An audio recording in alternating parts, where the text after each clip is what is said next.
Bem-vindos a mais uma Web Talk Energia with SLCM e temos hoje connosco o engenheiro Jorge Esteves, que é diretor da ERSE, diretor de Infraestruturas e de Redes da ERSE, para falar um pouco connosco sobre este tema do autoconsumo e mobilidade elétrica. Eu queria começar por agradecer, em meu nome e da SLCM, por podermos contar com a sua participação. Olá, Jorge, muito obrigada. Muito boa tarde, é um grande prazer do meu lado e em nome da ERSE também a aceitação deste convite e esta oportunidade para, de alguma forma, partilharmos e debatermos um pouco um conjunto de temas extremamente atual e, por isso, muito obrigado e parabéns pela iniciativa, tanto do Jornal Eco como a CLSCM. Muito obrigada. Então, e sem mais demoras, eu entraria já aqui no tema que nos ocupa e começaria por aproveitar aquilo que o Sr. Secretário de Estado Adjunto e da Energia destacou na outra Web Talk que já mantivemos, que quer o autoconsumo, quer a mobilidade elétrica, são dois pilares do PNEC 2030. Portanto, são dois pilares absolutamente essenciais para a transição energética e para a descarbonização da economia e dos transportes em particular. E a primeira questão que lhe colocava é como é que vê o papel destes dois pilares entre si, ou seja, como é que o autoconsumo e este novo modelo, este novo paradigma que temos do autoconsumo, envolvendo o autoconsumo coletivo e as comunidades de energia renovável, pode ter um papel importante para a promoção da mobilidade elétrica e vice-versa. Os dois tópicos, e sem dúvida são talvez os tópicos mais disruptivos face àquilo que a transição energética, em última análise, estamos neste momento a viver, que passam pela questão da descarbonização, pela questão da descentralização e da digitalização, isto aplicado ao setor energético, e para além das palavras bonitas que isto pode representar, na prática representa um salto qualitativo face a uma mudança do paradigma com que o setor energético viveu ao longo de toda a história e face também mais à situação atual, também mudanças muito grandes do ponto de vista de toda a estrutura. E pensando no autoconsumo e centrando na questão do autoconsumo, eu diria que representa as consequências da evolução tecnológica que permitem, em última análise, que cada um de nós, como consumidores, consigamos gerar, produzir uma parte substancial da energia que consumimos nas nossas próprias instalações, nas nossas próprias casas, e com elas, em última análise, tornarmos um participante ativo no setor elétrico, ou seja, em última análise, tornarmos um membro participante neste processo. No entanto, e apesar de nós nos queixarmos que a fatura energética de todos nós ser muito elevada, estas coisas têm que funcionar num determinado quadro. E para que elas funcionem, isto também tem que ser relativamente simples e tem que ser possível que todos nós, sem grande especialização, consigamos fazer. Haja um quadro que permita que efetivamente esta participação aconteça. E é este jogo todo de colocar também os consumidores no processo que o autoconsumo coloca e, eu diria, introduz um conceito, que podemos depois desenvolver um pouco mais, que é, para além daquilo que é normal comprar e vender energia, eu partilho-a com os meus vizinhos e é o cerne e o centro do conceito do autoconsumo coletivo. Em Portugal já tínhamos desde 2014 experiências de autoconsumo individual. O grande salto que a legislação atual está neste momento a implementar é o salto do autoconsumo coletivo e é isso que representa. Este é um aspecto concreto em relação ao autoconsumo. Em relação à questão da mobilidade elétrica, já é uma história antiga em Portugal. Nós, deste ponto de vista, tivemos experiências e tivemos um projeto piloto durante bastante tempo. E, felizmente, em julho passado, em julho de 2020, conseguimos passar, finalmente, ultrapassar a fase do projeto piloto e passar à definição plena do processo. E, deste ponto de vista, estamos neste momento a viver os primeiros meses, já são alguns, em que, efetivamente, todos os conceitos que estão concebidos desde o início na legislação começam a ser testados. E, a última análise, é o regime de mercado num determinado ambiente. como é que estas duas questões, que são a última análise, a questão se juntam? E é a pergunta da Marisa. Como é que elas se vão juntar? Eu diria, as duas são muito complementares. E deste ponto de vista é fundamental perceber que o autoconsumo coletivo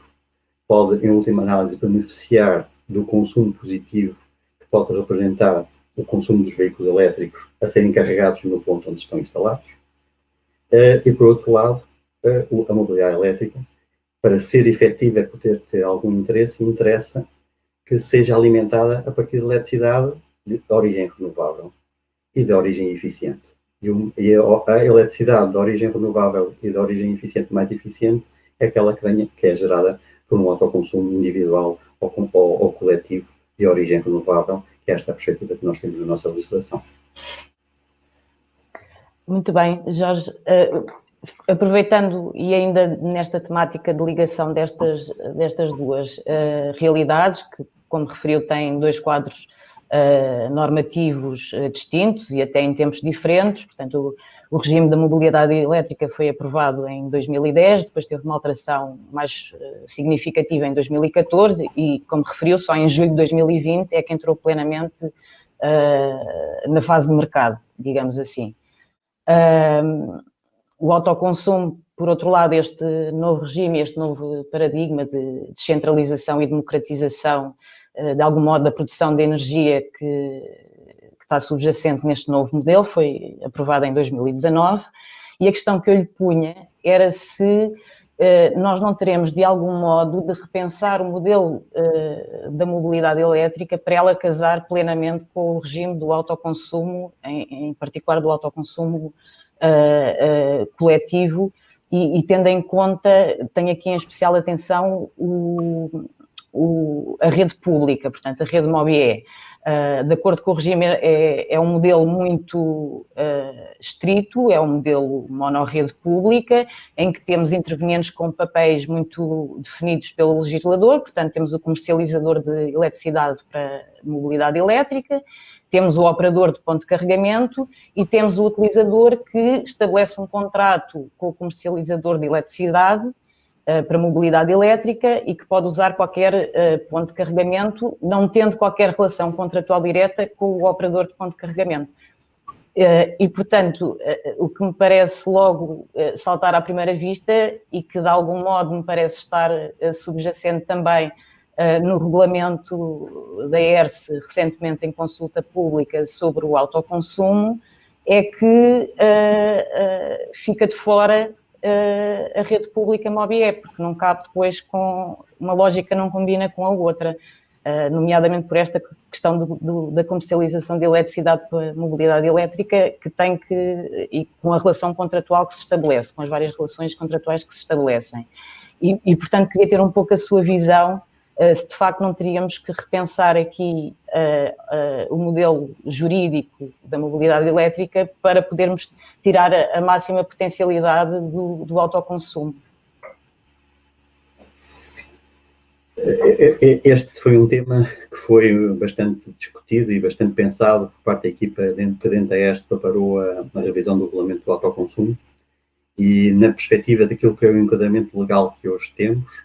nós consideramos que fizemos o alargamento e esta interação que está prevista na própria legislação que aconteça e que os nossos regulamentos deviam expressar na dimensão do autoconsumo coletivo dentro, digamos, das instalações e para os utilizadores que fazem parte desta entidade do autoconsumo coletivo. Ou seja, admitindo que o autoconsumo coletivo estamos a falar de um condomínio, para os utilizadores desse próprio condomínio, desse ponto de vista, nós consideramos que a proposta que fizemos no regulamento do autoconsumo era uma solução que resolve o problema, que o concretiza e que, em última análise, dá espelho, porque, com uma generalidade, na nossa visão, uma percentagem muito grande de carregamentos de veículos elétricos vão ser feitos nas garagens e nas instalações de utilização dos próprios consumidores. Esta solução do autoconsumo coletivo e aquilo que propomos no nosso regulamento resolve uma parte substancial da questão que coloca, ou seja, é possível aproveitar todo o potencial de flexibilidade que os veículos elétricos têm, em última análise, porque têm uma bateria e que permitem consumir e, em última análise, armazenar, e no futuro esperamos nós armazenar para depois poder devolver à rede. essa capacidade e potencial de flexibilidade do armazenamento que os veículos elétricos poderão ter, prestando serviço até no futuro à rede elétrica. Neste caso das entidades de autoconsumo coletivo, poderão vir a funcionar de uma forma correta. E é este o salto que nós propomos dentro do quadro da lei. A Marisa levanta uma questão, ok, mas falta todos os pontos de carregamento no espaço público, que esses têm as regras estritas e que, em última análise, têm que passar pelo sistema da rede MOBIE, que está muito bem estruturada, e pelo facto do acesso a terceiros ter que estar sempre garantido, cria aqui algumas dificuldades. Sem dúvida que provavelmente e quase concreto, é necessário otimizar do ponto de vista legislativo, e ultrapassa desse ponto de vista o nosso quadro, porque o modelo está concebido e na altura, quando foi concebido, não tinha em conta esta realidade. Julgo não vai haver grandes dificuldades em encontrar soluções. Nós imaginamos mesmo assim que no atual quadro há soluções possíveis, ou seja, os comercializadores, porque aqui a questão, e a Marisa bem especificou, temos aqui várias atividades muito bem espartilhadas e cada uma delas, para poder permitir o acesso a terceiros, muito bem definidas. Uma é os comercializadores de energia para a mobilidade elétrica, que tem que ter de alguma forma um comercializador do setor elétrico por trás.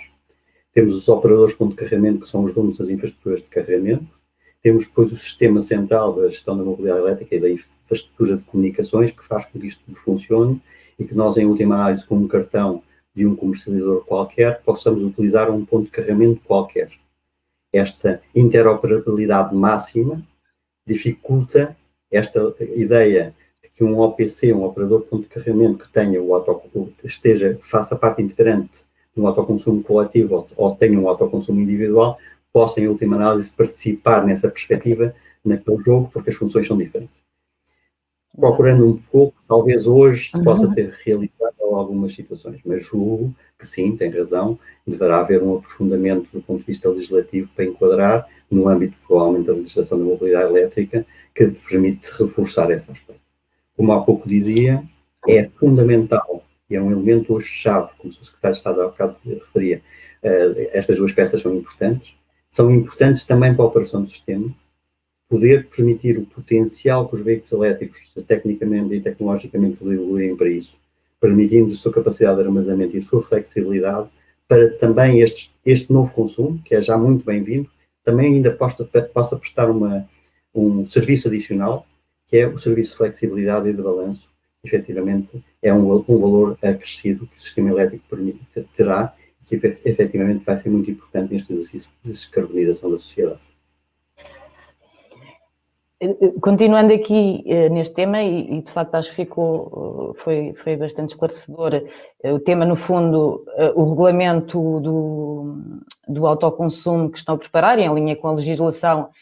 de algum modo contempla os pontos de carregamento de acesso privativo, portanto isso fica resolvido, e deu o exemplo dos condomínios, que é um exemplo típico. Temos, de facto, a questão de que a rede de carregamento pública da MOBIE não cabe nestes quadros atuais e, portanto, possivelmente terá que passar por uma alteração legislativa, mas perguntava-lhe se, de algum modo, o facto de, quer no regulamento da mobilidade elétrica da ERSE, quer no regulamento de autoconsumo agora que esteve em discussão pública, o facto de se prever lá a possibilidade de projetos piloto que de algum modo possam comportar derrogação do modelo regulamentar, se de algum modo não procurou abrir a porta a projetos que não se enquadrem exatamente no modelo que foi definido e que da rede pública será certamente um bom exemplo. E até lhe perguntava, não sei se poderá responder, mas tem conhecimento de algum projeto já pensado ou já apresentado nesta área, no fundo um projeto piloto que envolvesse estas duas vertentes, não é?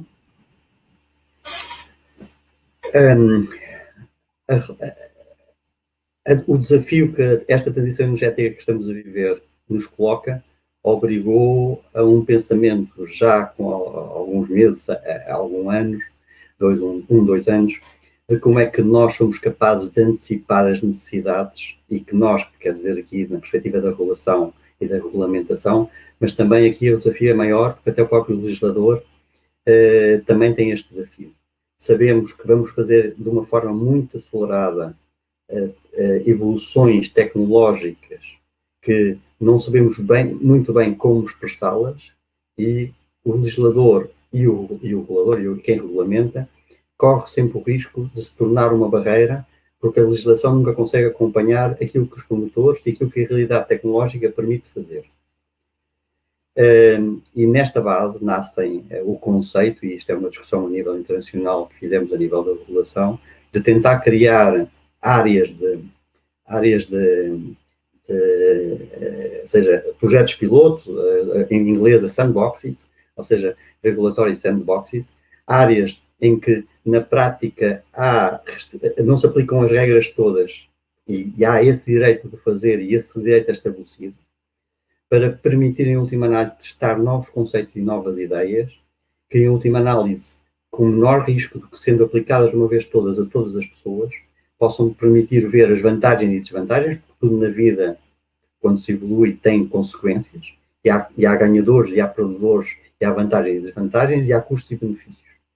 E só depois dessa análise toda é que provavelmente teremos possibilidade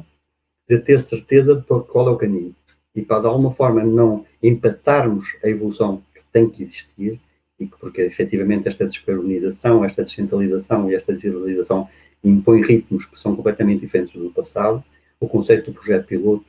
regulatório é uma ideia que nós desenvolvemos, está prevista nos nossos regulamentos e começamos a ter algumas experiências.